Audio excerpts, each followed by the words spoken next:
Today, Greece is gripped by a wave of protests as tens of thousands rally across cities and towns. It's the second anniversary of the country's deadliest train crash, which tragically claimed 57 lives near the Tempi Gorge. The echoes of that fatal night still reverberate through the nation.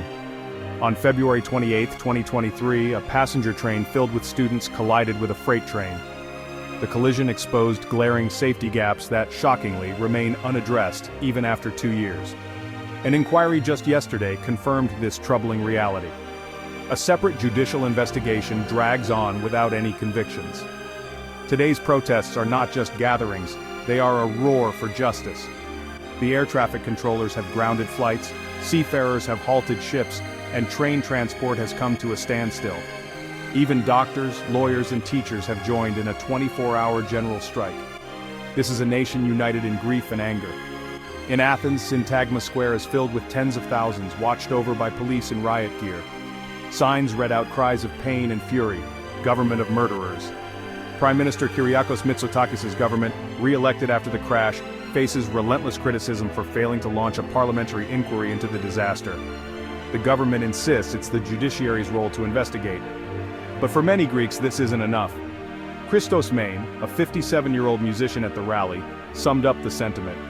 This wasn't an accident, it was murder. Another protester, Evai, mourned the dead and accused the government of a cover-up. In front of the parliament building, the names of the victims were spray-painted in red, a stark, haunting reminder of the lives lost. Even in the suburbs of Athens, people of all ages marched downtown with placards.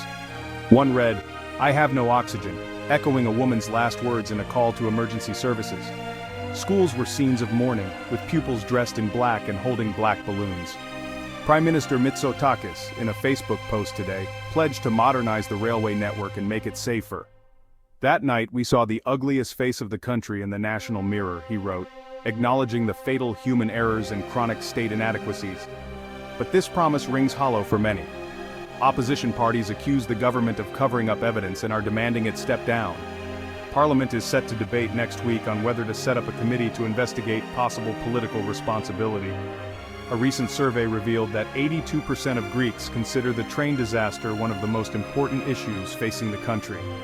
An overwhelming 66% are dissatisfied with the investigations. In Athens, students chant,